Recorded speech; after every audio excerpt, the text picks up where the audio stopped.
Ha homies, one shot 50 kilos tayo ngayon, blend. Let's go. So yan guys, ang tawag dyan ay rose curve, no? So ito ang indication natin na sinusundan para maging malaman natin kung ano kung gaano kainit yung loob ng drum at paano naapektuhan yung pagluluto ng coffee. Titingnan natin kung yellowing. Yan, medyo yellow na siya. Robusta ang niluluto natin ngayon.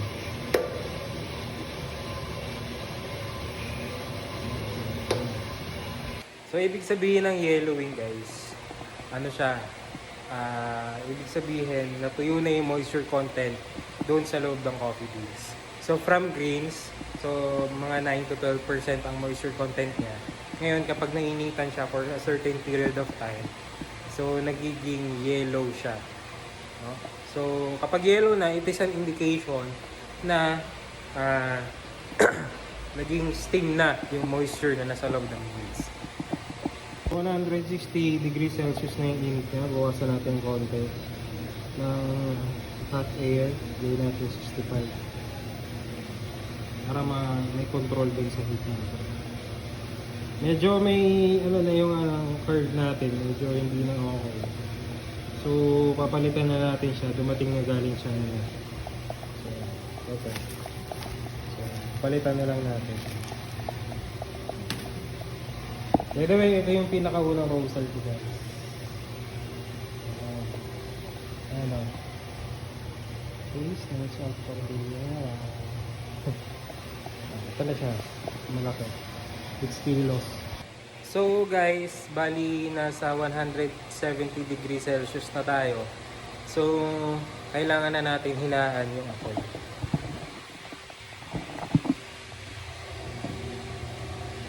Yan, hinaan natin siya.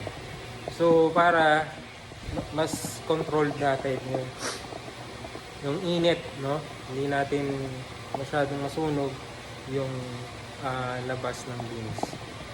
So guys, ito pala yung beans natin. Vietnam to. So malinis yan guys. Ayan.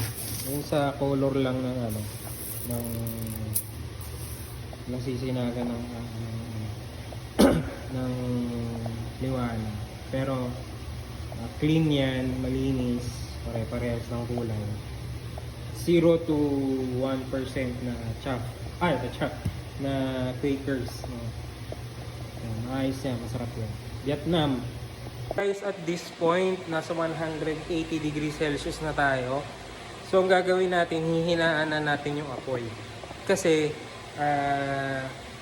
sobrang init na ng drums. So, yung init na lang yun ang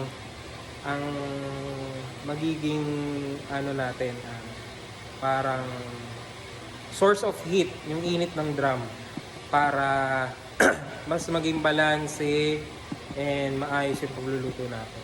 So, adjust na natin siya na sobrang hina. So, sobrang hina niyan guys.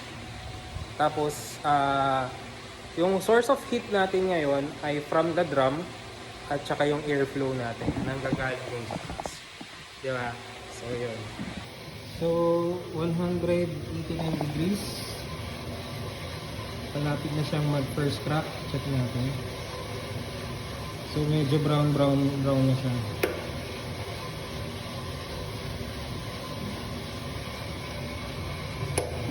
Drain lang natin guys.